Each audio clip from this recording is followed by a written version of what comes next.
Well, it's a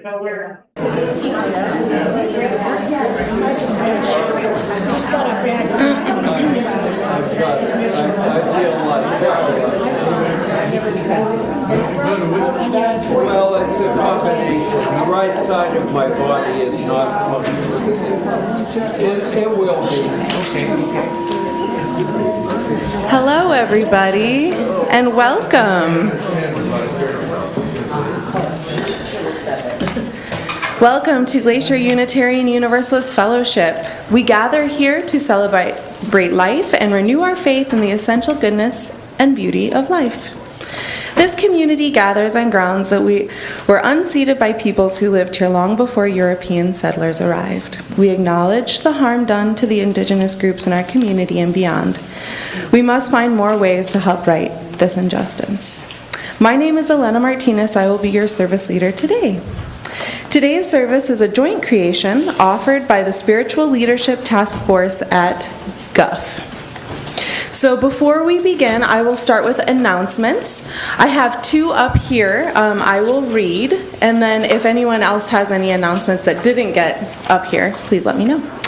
Our first announcement is the GUF Circle Suppers. So that's going to be January 30th and March 13th. We're having Circle Suppers again in January and March, and we want everyone to take advantage of this wonderful opportunity to get to know each other and the GUF members and friends in a casual, small group setting over a dinner or lunch. Your circle supper may be as small as 5 or up to 10 people, depending on who is hosting at their home, and everyone is invited to bring part of the meal. So we're encouraging people to sign up, to host, or to attend one or more of these fun and friendly meals throughout the year. So please consider this as a great way for our community to get together. Our next circle supper will be held January 30th. And March 13th. You may sign up to host or attend on January 30th on the clipboards. They'll be passed around at the service and at the desk. Oh, they're on the table. Thank you. So if you are interested, please find the clipboard and sign up to either attend or host it. You can also talk to Julie Stone. Can you raise your hand, Julie? Where are you? Okay. And then Elle's here. There you are. Elle's in the corner over there. So if you need to talk to someone about that, go find Elle. And yeah, the next announcement is for those interested in learning about or signing up for our small group called Soul Circles. January is practicing resistance, and February will be embodying resilience. So these are 6 to 8 people meeting intentionally to explore and share more deeply around each other's month's Soul Matters topic. So if you want to do that, please check out the information also at the service table. So there it is. Any other announcements that did not get up here? We're good? Great. Okay. All right. Everyone is invited to stay after the service today. We will be having a brunch provided by the board. Thank you so much, you guys, for doing that. After the brunch is served, we will move right into the midwinter business meeting, and we'll share about spiritual leadership and other topics that are going to come up. All are welcome to stay for this, and childcare is provided in the classroom. So if you're a parent, you don't have to worry about that part of it. We'll do the chalice lighting. Shira, come on up.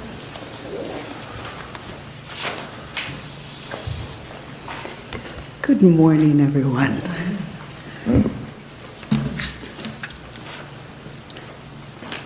In betwixt and in between, we move in the liminal spaces that show shades of what can become. What can become, what can be. We light this chalice as the symbol of courage to move into that time of this and that, and not this and not that, with patience and faith and love and hope that this time will pass. Like the sun that moves in between, rising and setting, reminding us that beauty resounds in betwixt and in between.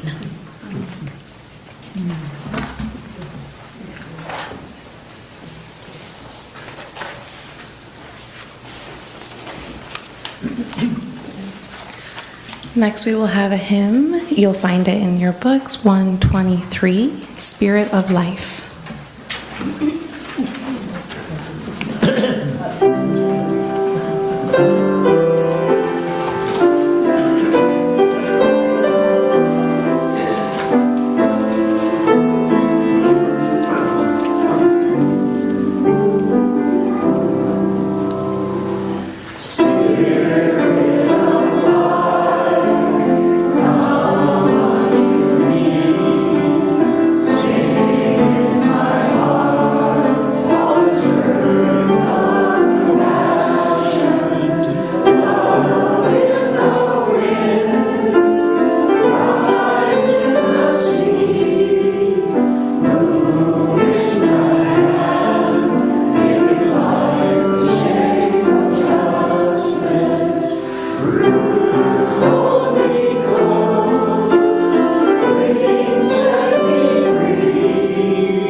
The Spiritual Leadership Group was created at last spring's annual meeting to investigate the need for more spiritual depth at Guff. We will be talking in depth about this, and we will have a slideshow today to kind of give a review as to what we went over for the past year. The members include myself, Shira is up here, Denise is over here, Iona, is Iona here? No, not today. And then Betsy, and I think she's with, oh no, she's here too. Our group conducted an online survey last summer. The results were not very conclusive, but we shared with the board in the fall. There was a strong interest in hiring a part-time minister, but also some interest in providing counseling and pastoral care and more small group experiences. Many people mentioned that they would be willing to increase their annual pledges to help cover the additional expense and hiring of someone. And so today's midwinter gathering is a time to explore how we might strengthen sources of spiritual sustenance at Guff. We will consider doing so both through our own resources and through the hiring of a part-time spiritual leader. We will begin with a presentation by Reverend Summer Albayati on spirituality.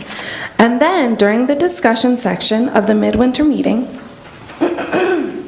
excuse me, we will have a chance to share our thoughts around the hiring of a minister and ways in which we can do better at this spiritual quest amongst ourselves. So that will be a little bit later after the service.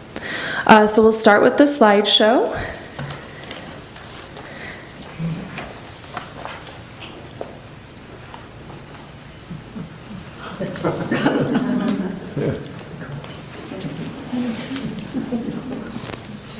Can everybody hear me okay? Okay. All right, so what is spirituality? And we're going to kind of dive into that today.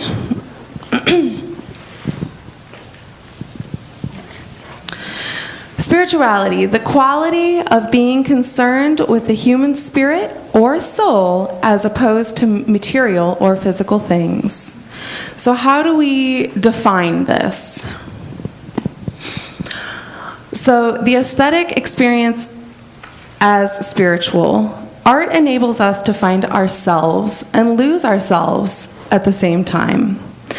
The mind that responds to the intellectual and spiritual values that lie hidden in a poem, a painting, or a piece of music discovers a spiritual vitality that lifts it above itself, takes it out of itself, and makes it present to itself, on a level of being that it did not know it could ever achieve.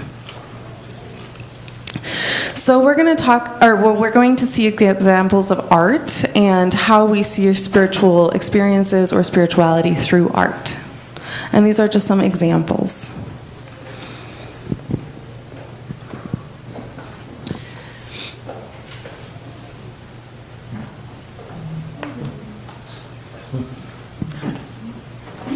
Those are going pretty fast. Yes. We want to see if we've been there. Yeah, there's a lot to look at. Hey, you gotta make up your mind. You want to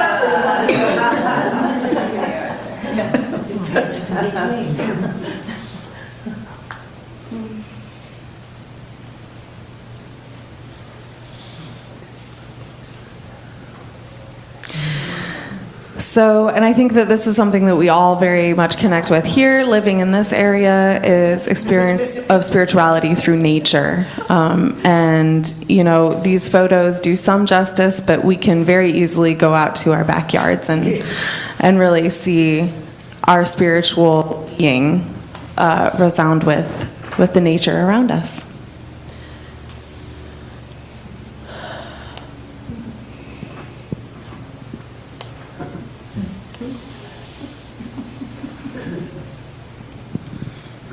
And music, of course, vibration and healing power of music and how it makes our soul feel. So why might spirituality be important to you? And what might be the point? And as we can see here, we have love in the very center. And then around it, we have transformation, equity, pluralism, interdependence, justice, generosity, and transformation. Spiritual practice. Some say this: it is a way to return and remember the divine. It is activities to help you deepen your relationship with the sacred around you. Actions that lead you into awareness of the divine presence. Something you do every day to draw you deeply into knowing you are divine yourself. Tools for transformation.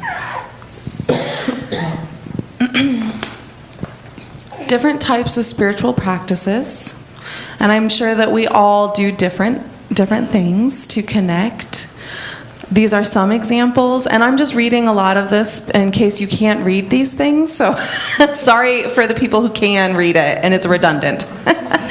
But we have prayer, meditation, chanting, drumming, dancing, writing, fasting, reading, worship, and participating in rituals, painting, art, journeys, yoga, martial arts, cooking, social action. So there are so many different examples, and I'm sure that shows up differently in all of our lives, as we are all different, and we are all part of the rainbow. The neurosciences of spiritual experience. This video is going to hopefully be connected in our next e-blast so that you guys can re-watch it again if you need to. This is a great video. It's about 7 minutes long. And if you do want to see it again next week in the e-blast, hopefully it will be there. Oh, it was in this week's. Okay, great. Perfect. Okay.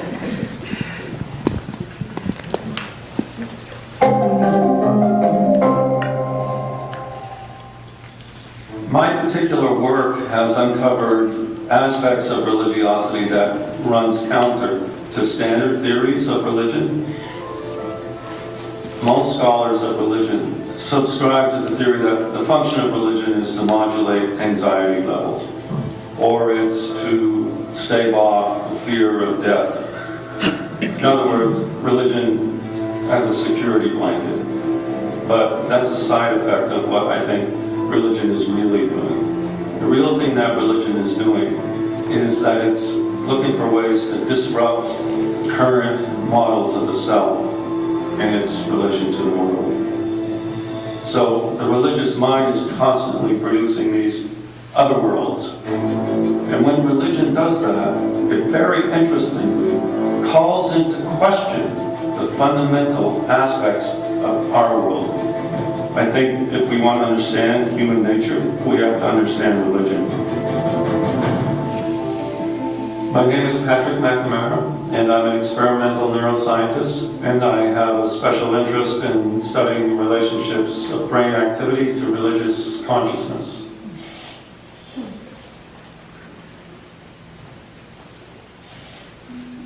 Our identities are constantly under construction. Religions have provided the traditional tools to edit those self-models, to update them, to shape them, to create them. Therefore, self and religion are bound up together because there's no way for the brain to function optimally, even normally, without those self-models. So we have to understand the brain is a prediction machine. It's a desiring machine. It's looking to build up models of what we can expect to occur next in the world. What the religious mind is doing is looking for evidence out in the world to disconfirm current models of the world. In particular, current self models of the world, the individual in his or her world.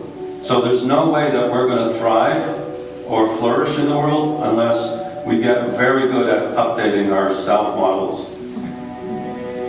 One of the most interesting things about religious experience and religious cognition is it constantly promotes imaginative simulation of other possible worlds. A good prediction machine is constantly spinning out scenarios of what might be, what could possibly be. Because when we disconfirm those current self-models, we then know that our current models are not adequate. And so we got to update them. My point of view is that religious experiences reflects the neurotechnology to update the current sense of self. It appears to be what nature has evolved for us to make self-transformation as easy as possible. And when you dig into that process, what you find is a very interesting set of cognitive processing routines, what's called a decentering. The decentering process is composed of 4 cognitive steps. The first one is the decentering itself, where the executive sense of self is taken offline. That self that makes decisions, that forms intentions, that forms goals, wants to accomplish things in the world, gets decentered, gets down-regulated. The second step is the individual undergoes what we call a liminal experience. So they're no longer feeling in control, and so their sense of self just drifts, and they're immersed in a sea of images, affects, emotions. They experience these very intense emotional experiences that are labeled spiritual. And then the brain does a search and an updating process, a search for a stronger, better, more adequate self-model. And then the last step in the decentering process is when that self-model is then basically activated. And a new sense of self emerges from the decentering process. And that's one of the main accomplishments of religiosity when it's working well. It gives the individual a set of tools to do that updating of the sense of self, so that you have an enriched sense of self and the individual is able to live a more flourishing and thriving life. These processes that were normally held as sacred within all the world's religious traditions are now entering secular arenas, and because they're so powerful, they're dangerous. In the wrong hands, it can create fanatics, people who are immune to updating their beliefs. And if you question those beliefs, you get violent reactions. the decentering process is such a powerful neurotechnology. It makes us incredibly vulnerable when we trigger it. So it needs to be held in a ritual process that will take it safely from step one right through the liminal process, the scary liminal process, through the editing, updating process, and then finally the reactivation of an enriched sense of self.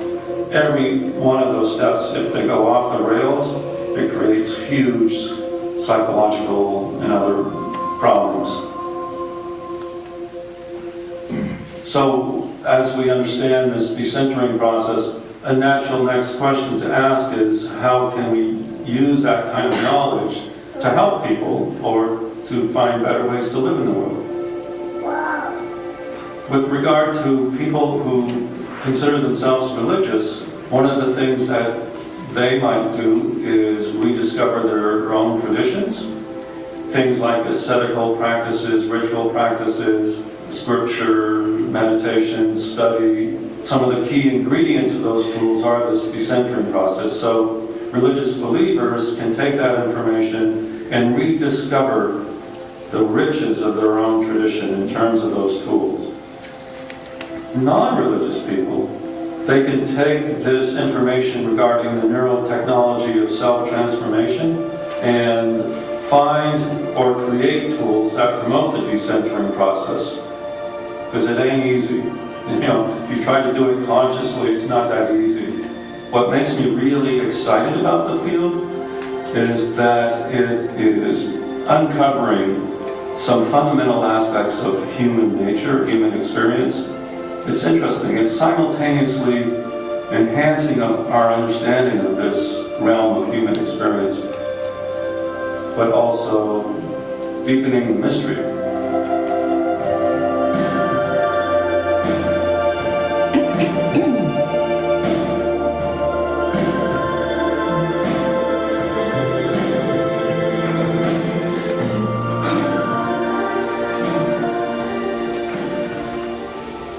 That was good. Did you hear any of that? So that video gives us a lot to think about. And before we move forward onto the next slide, I really want to take a moment after watching that to recognize the times in which we are living and to really look internally and reflect on what do we need as a spiritual community. Because we're here today and we're going to ask questions and we're here to listen. Because we want to be able to provide this, because now more than ever, we need a spiritual connection, a community, and support.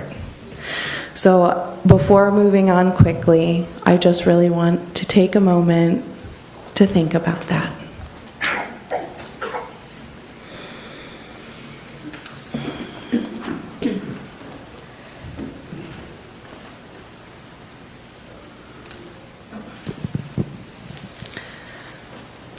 So, how do you live Unitarian Universalisms on a daily basis? How do you show up every day in this way? And we can just think about this internally, and we'll have a discussion group a little later so we can talk about some of these things.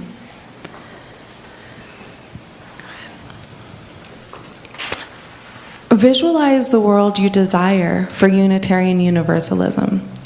Engage your senses. How will we get there? Name one thing you can do to aid in building that world that you want to see.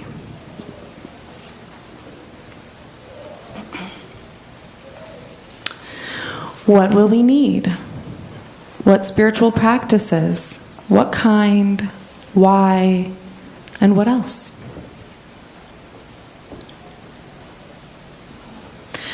I know we have a lot of questions that have come up, but in the closing right now, spiritual practice is not just sitting and meditating. Practice is looking, thinking, touching, drinking, eating, and talking. Every act, every breath, and every step can be practice and can help us to become more ourselves.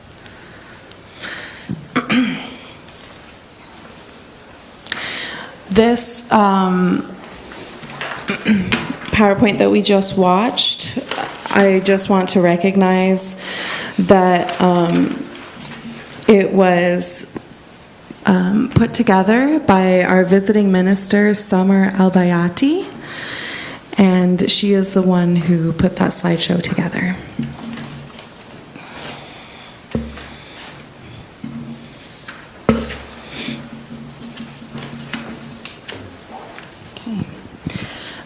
I would like to ask Betsy to come on up. Betsy? Yeah, Summer Albayate is our liaison to the UUA in Boston. So she was with us in September in Helena, and I thought that PowerPoint was really quite good. I just want to remind everybody that the end of January is our time to collect one more time for the Unitarian Universalist Service Committee. Here's our banner from them, and they're our international arm out in the world. So if you haven't done that yet, add that to our collection today. And Dan will play some music for us.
Now I will invite Carol Barnes up. Come on up for the new member welcome. Thank you, Carol.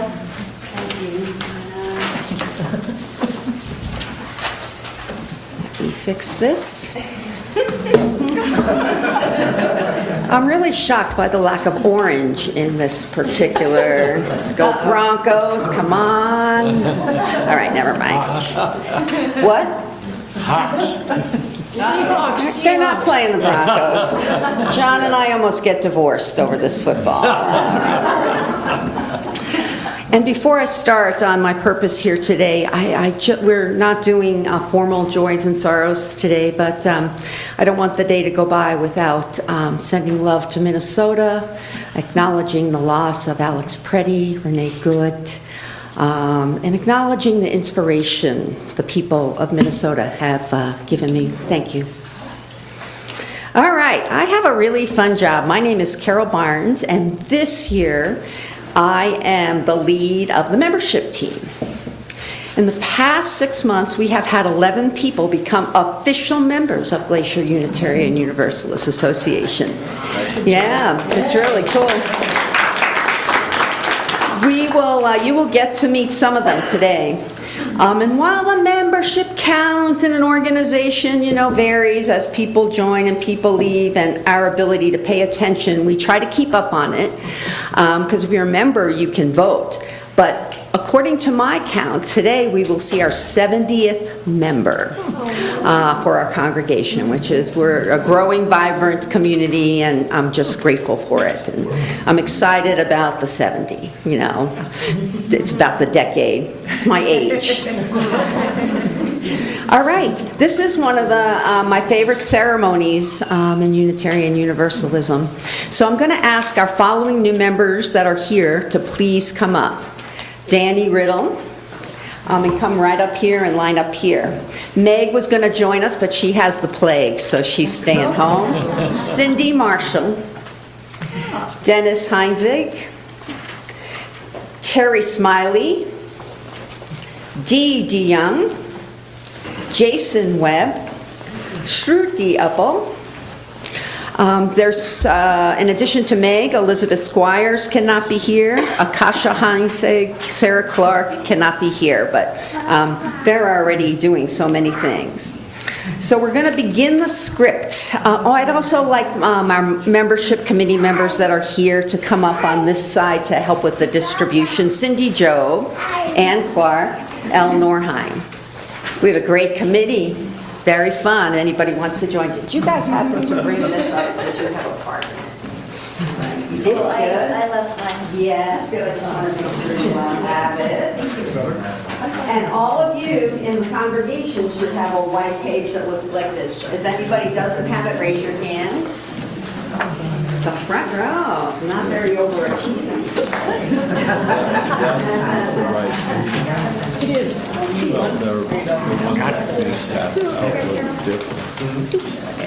It's larger print. All right. Everybody has a role in this. So, let's begin. Friends and members of Glacier Unitarian Universalist Fellowship, on this day, we welcome new members to our congregation. Each has signed the membership book, or will today, signifying their general agreement with our goals and purposes. Thank you, new members, for coming forward. You have come before us to join yourselves to this fellowship. What is it you wish to receive? And you do your section here. We come from different backgrounds. We have each walked our own path to come here. We come to be assured that we are not supported for rest, that our voices will be heard in reading and singing, in discussion and decision. We come to share our talents and our gifts. We are eager to join in community with all of you. To the congregation, have we, members and friends of this fellowship, prepared a place in this fellowship and in our hearts to receive these new members to community with us? We have a place for them and receive them warmly. This is a place of friendship and freedom. We will guard their dignity and worth as we do our own. We will support them in the search for truth and meaning and look to them for that support in return. This fellowship is a cradle for our dreams and a workshop for our common endeavors. We gladly share it with them. Great. New members, welcome. I now charge you as new members of the Glacier Unitarian Universalist Fellowship to share with us your creative thoughts, your vital experiences in life, your questions, your doubts, your discoveries, and the principles that matter most to you. I charge you to shake us up with your honest thinking and stir us with your conscience, and to stimulate our hopes with your dreams. Congregation, are these new members welcomed into our fellowship? They are welcome with great rejoicing. Let me hear the rejoicing. All right. New members, this place can change you, and you will change us. I will give you each a gift bag to symbolize our community and a flower. Yes. Within this bag, it includes a chalice pin. I hope you'll take it out and wear it today. This reminds us of our commitment to justice, awareness, and our mission to make the world a better place. In this bag is a whistle to call out injustice when you see it. In this bag is chocolate for joy in the here and now. In this bag is a toy for never-ending curiosity, wonder, and fun. There's a candle to light the darkness, for ceremony, and to use as a chalice in a pinch. You'll also be given a flower to represent beauty and new growth. Watch in the e-blast where we're going to have, anybody who will consent, a little bio on each of these new members. But today, spend some time learning their names and a little bit about them. You all have are authorized to vote in our business meeting today, so I hope you'll consider staying. And we never plan for a vote, but there's always things to vote on spontaneously. Thank you, everybody. You may be seated.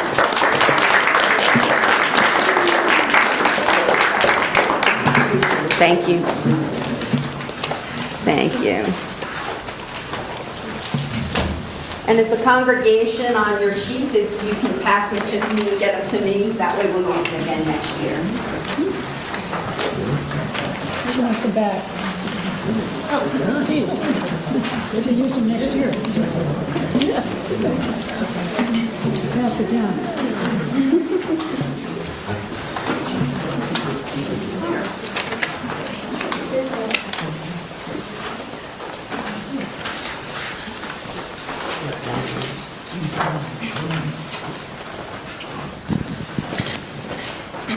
Next, we are going to extinguish the chalice. If we could all say these words together. We extinguish this flame, but not the light of truth, the warmth of community, the fire of commitment. These we carry in our hearts until we are together again.